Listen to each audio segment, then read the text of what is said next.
kita. A'udzubillahi minasyaitonirrajim. Bismillahirrahmanirrahim. Alhamdulillahirabbil alamin. Wassalatu wassalamu ala asyrafil anbiya'i wal mursalin wa ala alihi wa sahbihi ajma'in. Allahumma aftah alaina hikmataka wanshur alaina min khazaini rahmatika ya arhamar rahimin. Ya Fattah ya Alim, iftah qulubana futuhal arifin wa rzuqna fahma nabiyyin wa ilhamal malaikatil muqarrabin. Allahumma nawwir bi kitabika absarana washrah bi sudurana wasta'mil bi abdanana wa atliq bi alsinatana wa qawwi bi ajananana wa asri' bihi afhamana wa qawwi bi azamana bi hawlika wa quwwatika fa innahu la hawla wa la quwwata illa bika ya arhamar rahimin. Rabbi shrah li sadri wa yassir li amri wa hlul 'uqdatam min lisani yafqahu qawli. Amma ba'du. Kita mengucapkan kesyukuran kepada Allah SWT sekali lagi, dan sememangnya sepatutnya kita sentiasa mengucapkan kesyukuran kepada Allah kerana terlalu banyak nikmat yang diberikan kepada kita. Kadang-kadang kita ni terlalai yang kita telah menerima banyak nikmat, tapi kita kadang-kadang kita merasakan nikmat tu yang kita terima tu adalah hasil kerja kita, ya. Jadi kita tidak berterima kasih, ya, kepada Allah. Jadi itu kita kena ubah, ya, pemikiran kita, yang sebenarnya setiap sesuatu tu adalah datangnya daripada Allah.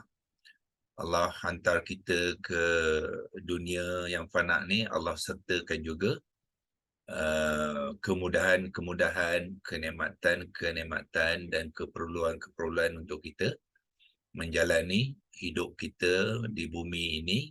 Yang pertamanya dengan tujuan kita menjadi wakil kepada Allah yang dipanggilkan khalifah, ya. Jadi Allah kata, wa iz qala rabbuka lil malaikati inni ja'ilun fil ardi khalifah.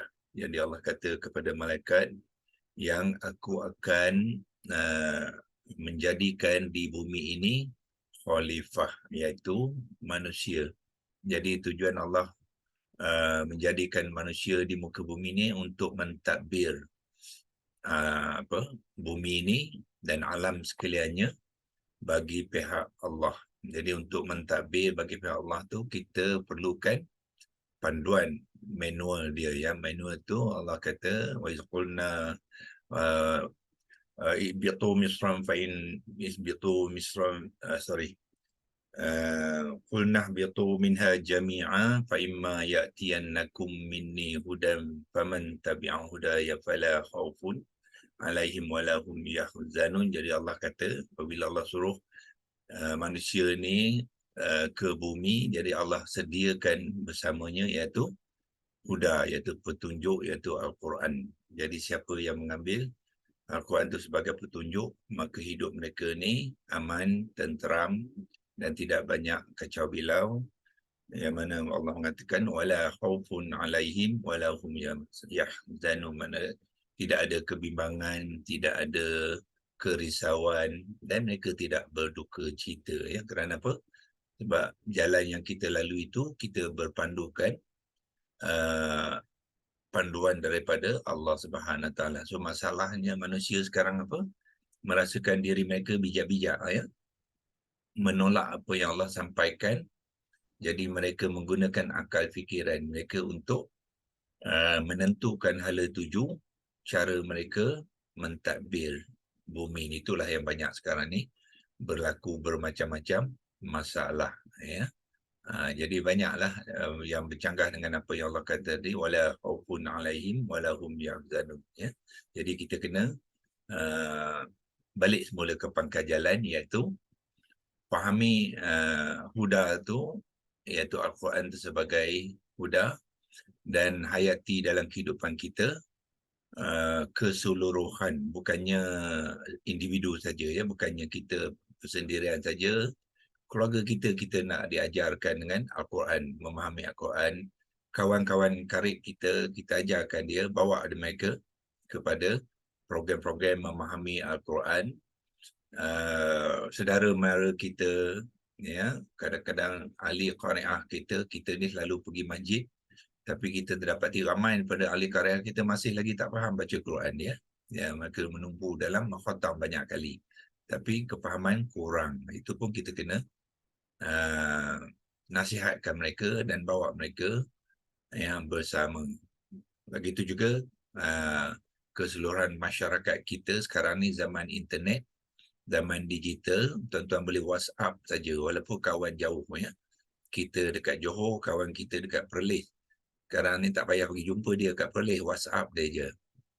Hantarkan link tu untuk mereka hadiri kelas pagi ni, ya, insya-Allah mereka akan dapat bersama ya, insya-Allah. Jadi kita teruskan dengan perkongsian kita, iaitu mengenal kalimah yang keempat di dalam ayat yang ke-13. Hari ini saya akan bawa tuan-tuan dan puan-puan kepada rujukan digital Al-Quran yang kedua, iaitu qurancorpus.com ataupun corpusquran.com. Tu semalam kita telah pun melihat maklumat-maklumat yang disediakan di dalam digital Al-Quran, tafsir dan perkata. Ya, hari ini kita lihat pula apakah maklumat yang boleh membantu kita dengan melihat rujukan yang kedua. Ya, dalam QH Academy ni kita banyak menggunakan rujukan Al-Quran ya, bukannya buku-buku ataupun kitab-kitab yang biasanya kalau dia kuliah-kuliah maghrib tu kebanyakan ustaz-ustaz semua tu dia bawa buku ya ataupun kitab.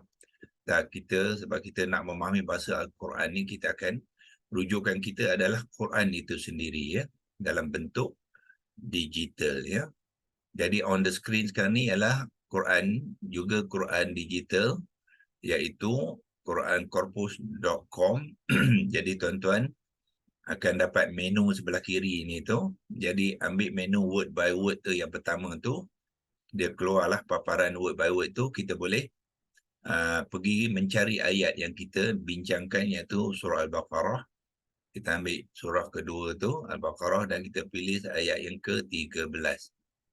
Ya, sekarang ni zaman digital ya, semuanya di hujung jari ya. Jadi tuan-tuan ambil peluang ni ya. Okey.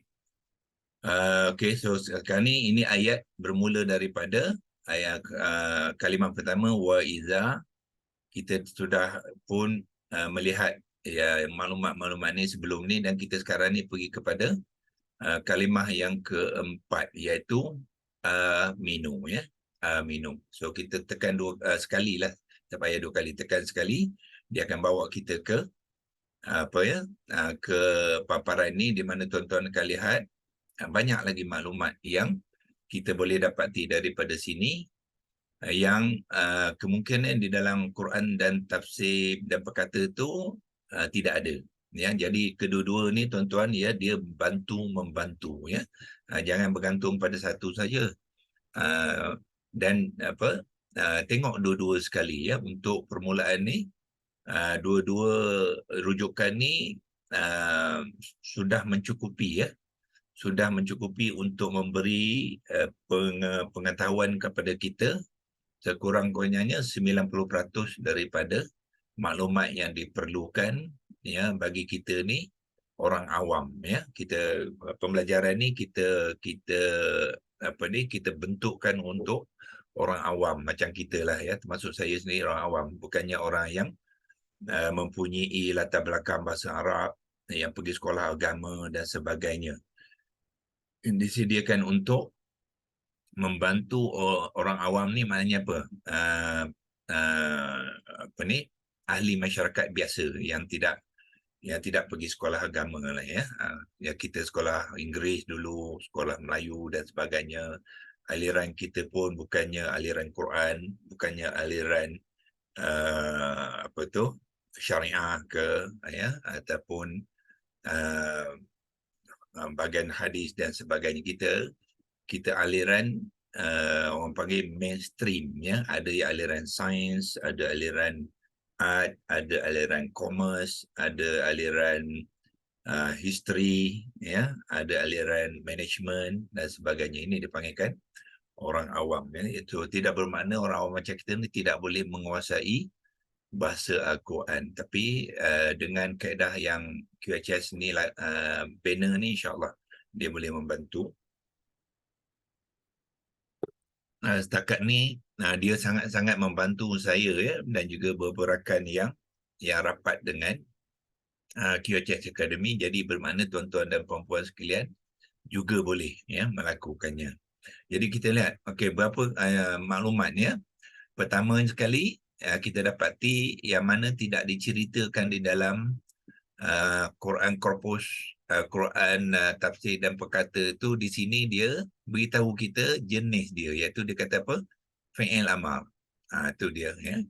Di dalam sana tu tak ada. Di sini dia cerita. Fi'il amar bahasa Inggeris dia apa dia? Imperative verb. Imperative. Ya, dalam bahasa Inggeris amar tu ialah imperative, maknanya perbuatan dalam status mengarah, ya, mengarah, meminta. Itu dipanggilkan imperatif, ya. Termasuk juga kalau melarang pun dia masuk dalam kumpulan imperatif, ya. Dan dia juga beritahu kalimah tu adalah bentuk form 4, wazan. Itu wazan dia, ya, wazan dia, ya. Di dalam rujukan yang satu tu dia tidak nyatakan dengan jelas, ya, cuma kita kena cari, kita boleh jumpalah, ya. Tetapi di sini dia berikan maklumat tu kepada kita, ya. Bermakna kalimah aminu ni, ya, dia pertama jenis dia adalah fi'il amar. Kemudian bila dia sebut juga imperatif, ya, imperatif ialah bahasa Inggeris dah, fi'il amar form 4. Jadi maknanya kita mulakan dengan pengenalan dia. Di hari itu kita kata apa dia? Fi'lun. Lepas tu sekarang ni kita boleh masukkanlah fi'lun amar, wazan keempat, ya. Kita buat step by step, tak apa, ya. No hari yang kata, ya. Jadi kita menerangkan tu, kita ambil mungkin saya nanti, ya, kita ke ataskan sikit supaya kita boleh tengok yang bawah sekali, ya. Okey, padamkan ni dulu. Naikkan sikit supaya kita dapat maklumat yang di bawah tu sekali dalam satu paparan. Itu dia, ya. Okey. Ya, sebab ada beberapa maklumat yang di bawah tu yang perlu juga kita gunakan, ya, untuk perbincangan kita ni. Jadi tadi kita dah kenal dia, iaitu fi'il amar. Dah kotakkan sekali lagi. Form 4. Wazan keempat. Okey. Dan dia melibatkan siapa, ya? Fa'il dia siapa?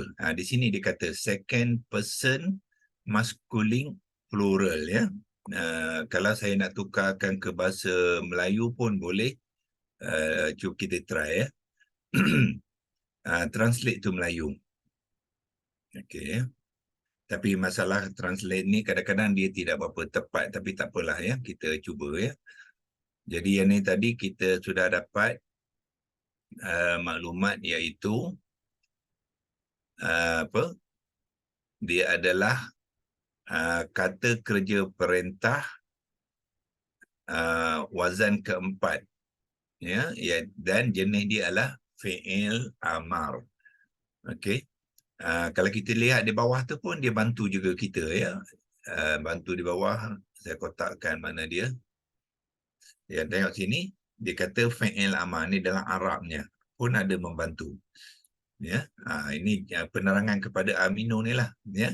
Fi'il amar, lepas tu wal waw domain tu ialah merujuk kepada yang warna biru ni, yang pronoun tu, ya. Muttasil fi mahalli raf'in fa'ilun, ya. Itu dia punya, nak menerangkan fa'il dia tu. Okey, ambil satu-satu. kita masukkan maklumat di sini, jadi tuan-tuan boleh berlatih ya, macam mana nak mengumpulkan maklumat yang ada supaya kita dapat mengenal.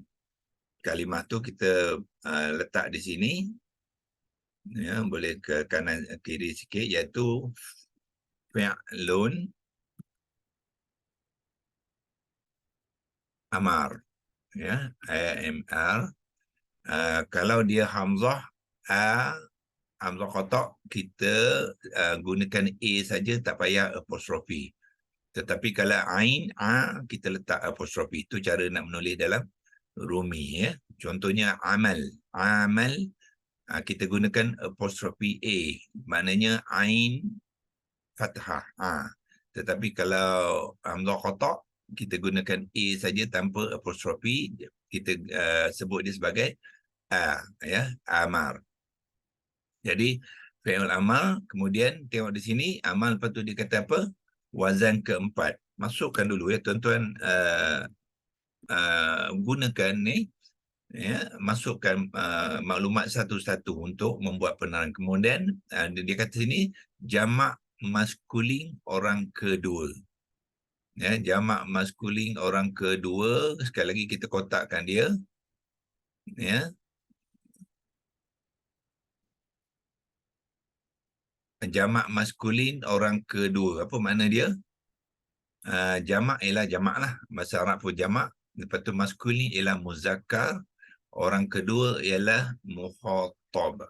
Boleh masukkan dalam tu ya.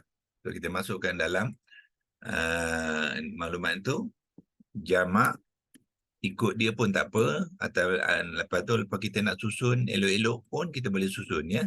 Jamak maskulin maknanya jamak muzakkar. Lepas tu orang kedua ialah masuk tak apa, masuk orang kedua. Lepas tu kita arabkan. Apa orang kedua, bahasa Arab dia mukhatab. Ya, dia ta ya. Ta tu kena besarkan T tu, kalau tidak dia jadi ta. Ya. Bila ta dia bukan diikuti dengan alif untuk baris fathah, tapi digunakan O supaya dia punya tab. Kalau kita guna A di sini, dia akan jadi apa? Tab. Tak jadi ya. Sebab ta ni dia ada sifat itbaq.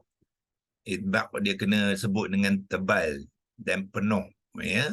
Rongga mulut tu dengan bunyi itu dipanggil sifat itbaq. Dia tak boleh ambil alif. Alif ni untuk A itu adalah untuk huruf yang infitah ya. Kalau huruf infitah boleh A, sebab dia tak perlu diitbaqkan ya. Jadi mukhatab. Apa lagi? Cukup ya, yang daripada maklumat yang dalam kotak ni, fi'lun amal, wazan keempat, jamak muzakkar orang kedua iaitu mukhatab ya. Okey. Apa lagi? So jamak muzakkar orang kedua ni apa dia? Dia adalah fa'il ya. Jadi kita masuk dalam penerangan tu dengan fa'ilnya. Fa'ilnya ya. Fa'ilnya tu apa bahasa Melayu dia? Pelakunya lah. Fa'ilnya ialah pelakunya ya. Yang jamak lah. Maknanya pelaku tu ramai ya. Pelaku yang ramai. Muzakkar orang kedua ya. Okey. Lepas tu dia kata tadi apa? Imperatif. Imperatif ni ada untuk fi'il amal. Imperatif juga bermakna dia mengambil i'rab yang majzum ya. So di sini tuan-tuan dan puan-puan, kita dapati maklumat tentang i'rabnya tidak dinyatakan. Itu kita kena tambah sendirilah apabila kita mengenal ya. Ataupun kita memaham kaedah, semua fi'il amal ataupun yang dikatakan imperatif tadi mesti mengambil i'rab yang majzum ya. So kita masuk dalam ni yang majzum. Ya, wajib ya, memang tidak silap ya. Amar saja ataupun imperatif saja dia mesti mengambil i'rab yang majazum. Jadi bermakna bila kita tengok je kalimah ni kita sudah mengenal dia adalah fi'il amal yang majazum, ya. So apakah tanda majazumnya? Ialah kalau dalam keadaan jamak, tanda majazum ialah waw dan alif ziyadah. Ya, kalau bukan majazum dia akan mengambil waw dengan nun fathah. Itu kalau bukan majazum, ya. So kalau majazum dia ambil waw alif ziyadah. Okey. Dan okey. Okey, so yang majazum ni apa dia? Betul. Ha, Dekat sini boleh tak kita katakan dia ni mabni dengan majzum sebab dia tidak boleh berubah kan bentuk dia. okey. Mabni bukannya Mu'rab. kepada i'rab. Ya, mabni adalah kepada baris. Penulisan dia. Dia maknanya i'rab boleh berubah tapi baris tidak berubah, itu dipanggilkan mabni. Dalam konteks ni dia apa ni? Dia tetap dengan majzum. Itu saja. Tak payah bukannya dalam konteks mabni. Okay. Macam madhi boleh tulis mabni. Kenapa? Dia melibatkan baris. Kita kata mabni bil fathati. Dia mabni tidak berubah dengan baris atas. Itu boleh. Yang ni bukannya baris. Ini adalah i'rab dia. Tetapi tuan-tuan, i'rab ni tadi yang kita tulis yang majzum tadi merefer kepada mana? Komponen kata kerja, ya. Jadi kita kena bawa dia ke dalam komponen kata kerja, kita cut dia balik. Bawa dia dalam komponen fi'il amal wazan keempat tu. Sebab kita kena tahu yang dua-dua komponen ni ada i'rab dia. Satu, i'rab kepada komponen kata kerja fi'il amal, yang itu mesti majzum. Tetapi dia ada komponen yang kedua, iaitu fa'il dia. Fa'il dia mesti marfu'. Ya. Itu kena jangan confuse, ya. Semua fa'il kepada kata perbuatan adalah mengambil i'rab yang marfu', tidak boleh i'rab yang lain. Ya. Okey. So apa lagi yang kita boleh lihat daripada maklumat ni, ya? Kita kumpulkan maklumat ni dan buat satu ayat penerangan, ya. Kena belajar, ya, supaya bila kita menerangkan itu penerangan kita lengkap, ya, dan kemas. Okey. Cuba lihat dia, kata kerja imperatif maskulin orang awam tu dah sudah semua, ya, iaitu fi'il amar muzakkar, orang kedua ialah mukhatab, wazan pun sudah. Kemudian dikata pronoun tu kata ganti nama subjek. Kata ganti nama subjek tu apa dia? Fa'il, mana kita punya ai tertinggal ai, ya, fa'ilnya. So dia kata kata ganti nama tu apa dia? Kata ganti nama tu ialah isim domain lah. Ya, so kalau kita nak masuk ke dalam ni, kita boleh letak, ya, iaitu fa'ilnya, iaitu pelaku tu ialah yang jamak. Itu dia punya apa, ya. So kita boleh fa'ilnya, kita boleh memasukkan kata ganti nama di sini, iaitu isim domain. Isim domain itulah yang dimasukkan kata ganti nama subjek, iaitu fa'ilnya isim domain.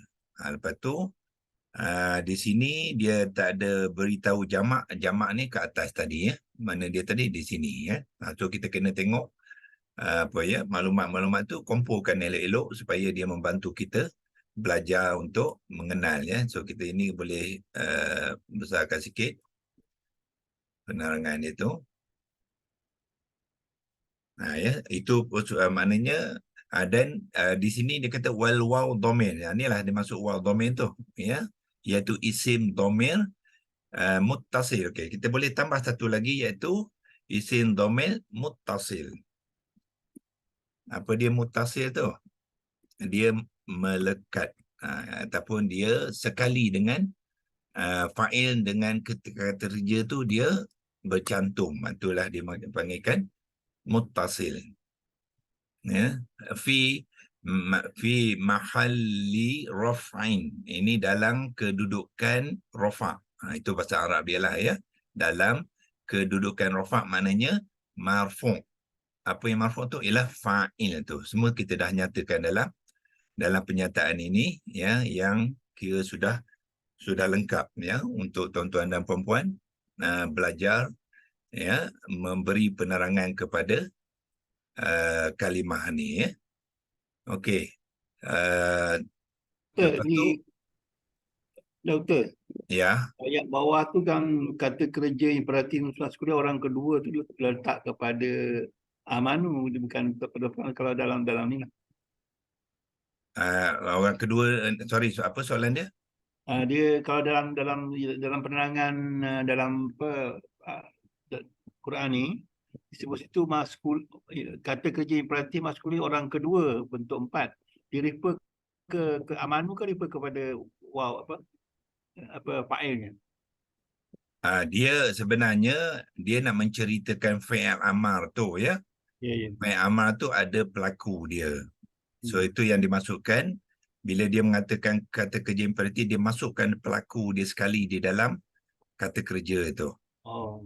Jadi sebab setiap kata kerja dia mesti ada elemen pelaku dan elemen masa ya.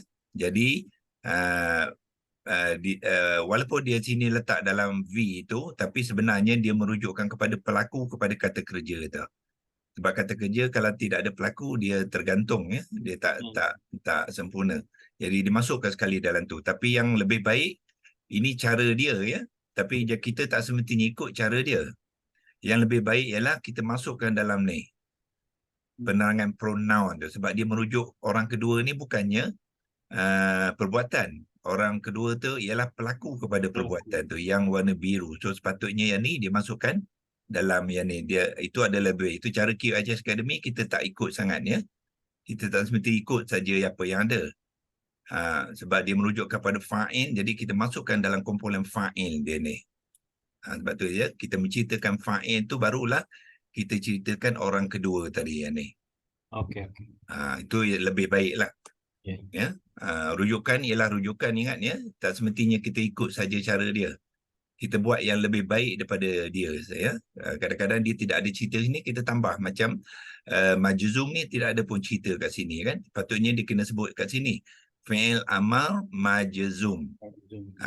Kena sebut, tapi dia tak sebut, kita bantulah dia. Ya. Okey, dan terdapat maklumat lain yang kita akan gunakan besok iaitu 3 huruf akar ya di sini. 3 huruf akar ialah okey ya, untuk digital Quran ni dia menggunakan hamzah mim nun ya. Okey ya, kita ubah cara tu ya. Untuk QH Academy kita tak gunakan hamzah. Kita gunakan alif. Ya. So kalau tuan ingat semalam kita tengok dalam Quran digital tafsir dan perkata tu dia tidak menggunakan hamzah qata'. Dia gunakan alif. Yang tu sesuai dengan pendekatan QHS Academy ya. So sebab hamzah ni adalah tukaran daripada alif. So dalam menulis huruf akar kita tidak tulis hamzah.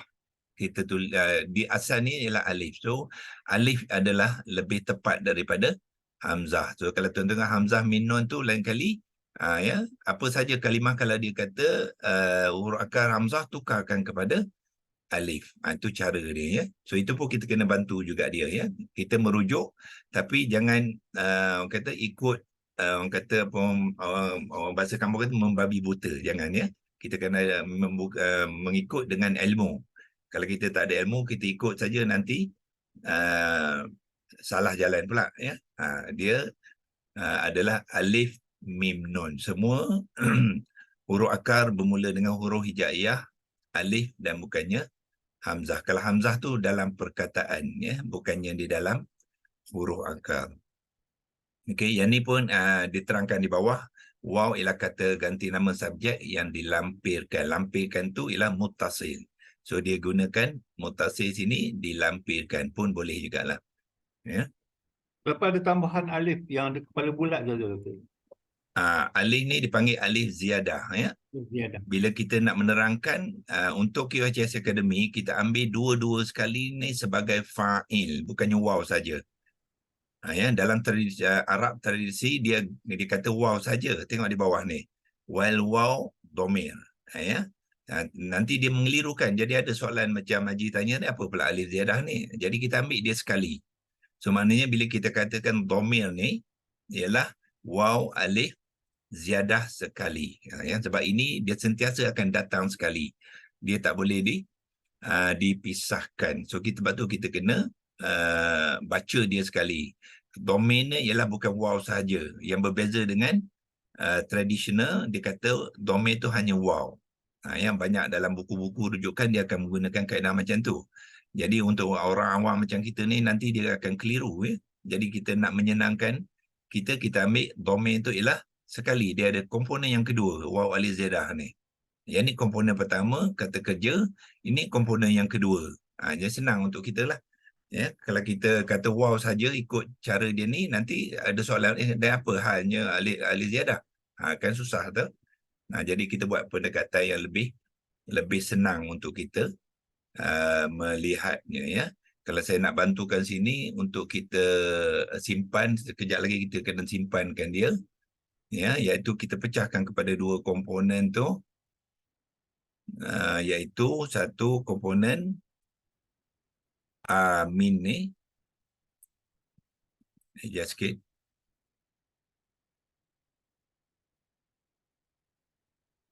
And then itu komponen yang kedua. Okey, kalau tidak tak payahlah ya. Dia apa? Tapi tuan-tuan tahulah ya. Ada dua komponen. Mungkin kita akan kotak yang ni lebih senang lah. Ya. Satu komponen yang hijau tu ialah verbal komponen. Satu komponen yang biru tu adalah komponen fa'il dia. Ya, untuk kita menjelaskan ya. So dalam menerang tu kita akan terangkan sekali dalam satu penyataan, iaitu bahagian komponen kata kerjanya dan bahagian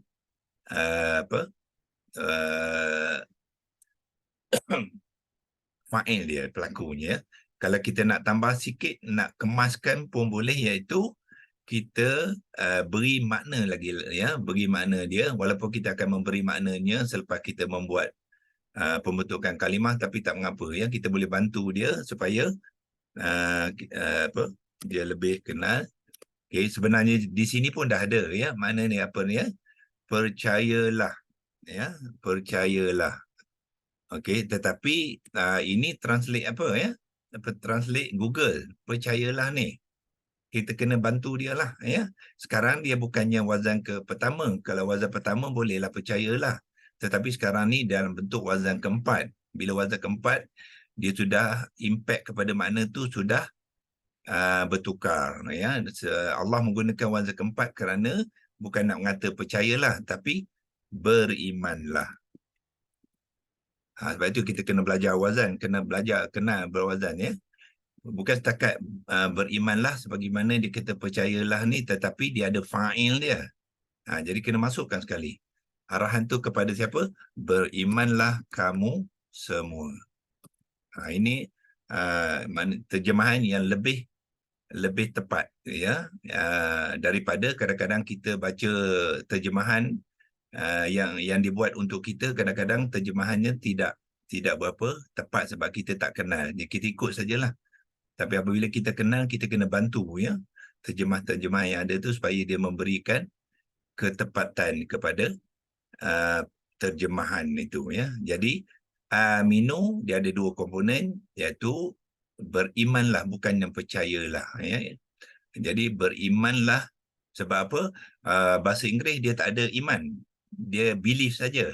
Belief tu dalam konteks bahasa Inggeris dia bukan yang beriman ya. Jadi bila dia translate ke Melayu, Google, dia kata percayalah. Jadi tak tepat ya.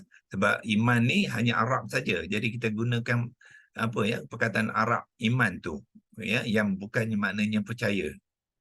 Yang sebab dia mengambil wazan keempat tu lain dia punya konteks. Jadi makna dia berimanlah, kemudian dia ada komponen fa'il tu ialah mukhatab tadi yang jamak, jadi kamu semua, ya, kamu semua.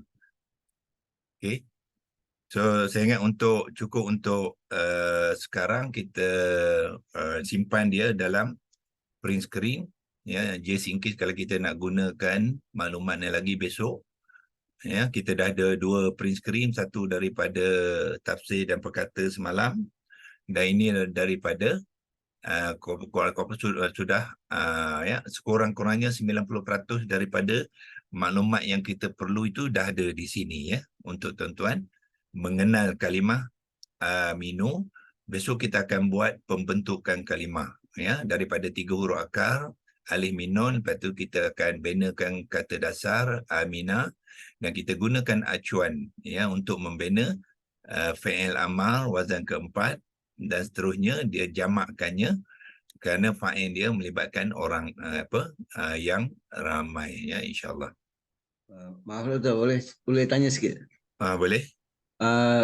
Marfu' tu kita boleh ke terangkan, sebab marfu' ni dia boleh jadi domah, boleh jadi alif, boleh jadi waw.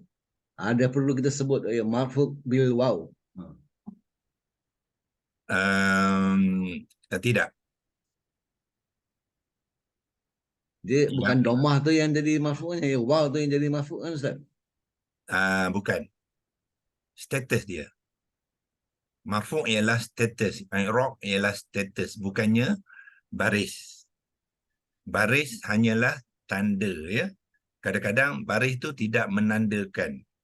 So yang kita kena kenal ialah status dia. Status dia marfu' apa makna dia? Semua fa'il berstatus nominatif, subjek. Itu status dia. Bukannya baris depan. Ya. So kita kena faham status pelaku ialah subjek. So subjek dia mesti mengambil i'rab yang marfu', iaitu berstatus berdikari. Itu maksud dia nominatif ni. Marfu'nya seseorang tu dia dalam keadaan tidak ada perkara lain yang mempengaruhi kedudukan dia. Itu dipanggilkan marfu'. Marfu' ni daripada rafa'a ni kedudukan yang tinggi, ya. Tinggi maknanya dia tu berdikari dan dia dalam keadaan mengawal, bukannya dikawal. Jadi itu dia namakan marfu'. Kadang-kadang kita boleh lihat dari kalimah tu ada tanda, tetapi kadang-kadang tidak ada tandanya. Ya. So dalam konteks ini kita tak nampak baris ataupun tanda yang menunjukkan dia marfu', melainkan kita memahami konstruk dia sendiri. Ya, konstruk dia iaitu apabila fa'il tu dia komponen tu berlaku sebagai fa'il, maka dia adalah marfu'. Itu saja. Baik, terima kasih Ustaz. Okay, sama, ya. Tak apa, ya, kita okay, saya print screen sekali lagi just in case kalau lupa. Dan kita sudahi dulu di sini. Kita akan sambung besok, ya, untuk menyambung pengenalan kita kalimah dengan menggunakan proses pembentukan kalimah. Maknanya kita ni baru separuh jalan, ya, belum lagi habis. Nak mengenal kalimah, tuan-tuan ini ingat ada 12 dan 13 perkara yang kita kena kenal, ya. Sekarang ni belum habis lagi. Ya, satu lagi yang perlu kita buat ialah pembentukan kalimah, ya. So dengan pembentukan kalimah tu biasanya dia akan menjelaskan lagi segala-gala pengenalan kepada kalimah tu, yang mana yang kadang-kadang tersembunyi dalam penerangan ni, ada yang tak nampak lagi, kita akan nampakkan dia dalam pembentukan kalimah tadi, ya, insya-Allah. Okey, wabillahi taufiq wal hidayah. Wassalamualaikum warahmatullahi wabarakatuh. A'udzubillahi minasyaitonir rajim. Bismillahirrahmanirrahim. Allahumma arhamna bil Qur'an waj'alhu lana imaman wa nuran wa hudan wa rahmah. Allahumma zakkirna minhu ma nusina wa 'allimna minhu ma jahilna warzuqna tilawatahu ana al-laili wa tarafan nahar waj'alhu lana hujjatan ya rabbal alamin. Wa sallallahu ala sayyidina Muhammadin wa ala alihi wa sahbihi wa baraka wa sallam. Walhamdulillahi rabbil alamin. Taqabbalallahu minkum minna wa Minna wa minkum taqabbal ya karim. Terima kasih Dr.